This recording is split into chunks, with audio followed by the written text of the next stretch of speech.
Манай улаачиг тэр үйл битгий оролцох гэсэн зарлиг ирсэн.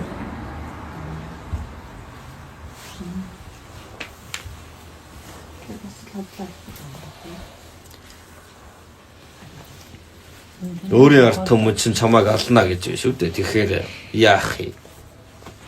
Тийм үйлэнд ороод чирэггүй. Өвгдээцүүд нь улаачаас өөрсдөө гуйж байна. Миний өөр хэрэггүй. Чи бид шиг халуулаад дуусна. Чиний хичээл зүтгэлээр хэдэн зуун жил үлдэж магадгүй. Гэхдээ л болохгүй гэж. Ер нь Монголын төлөө гисэн болгон өөрийнхөндөө алуусаар л дуусдаг шүү дээ. Энэ түүхийг дахин улаачаар эхлүүлж болно гэж юу? Одоо ч та нар яаж хавчигдж байгааг нь мэддэг шүү дээ. Энэ тэндээс дарамтлана. Нэлдэв долоогоор доромжлно. Одоогоор та нар овоо өмөөрөд байна. Ихтэл өдөр болгон л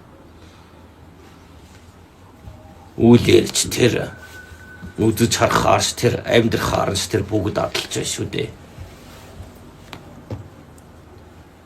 Энэ ертөнцид ер нь Монголын төлөө гэсэн бүгд орших ертөнц байхгүй.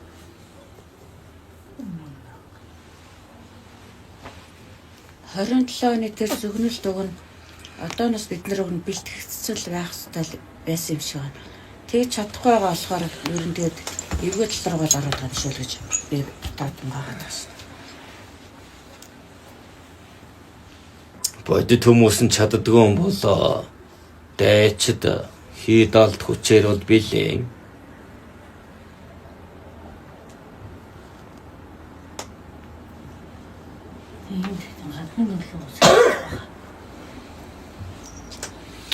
Үнэхээр Чингис хаан дээд тэнгэрээс бууж ирнэ гэж үү? Үгүй. Та нарын дундаас төрнө гэж үү? Боломжгүй. Та нар хизээний алаа дуусгачихна. Тэгэхээр их сонин онс байна уу?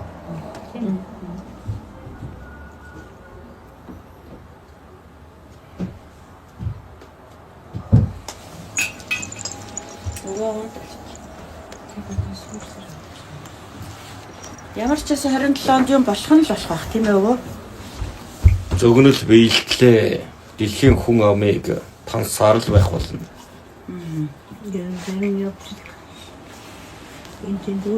Хайр гамгүй хасах хэрэгтэй. Одоогоор дэндүү эндрэнгүй байгаа.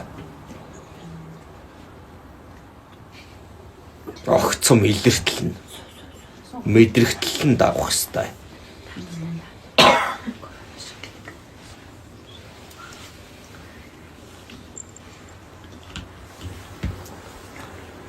Зорооны үе чинь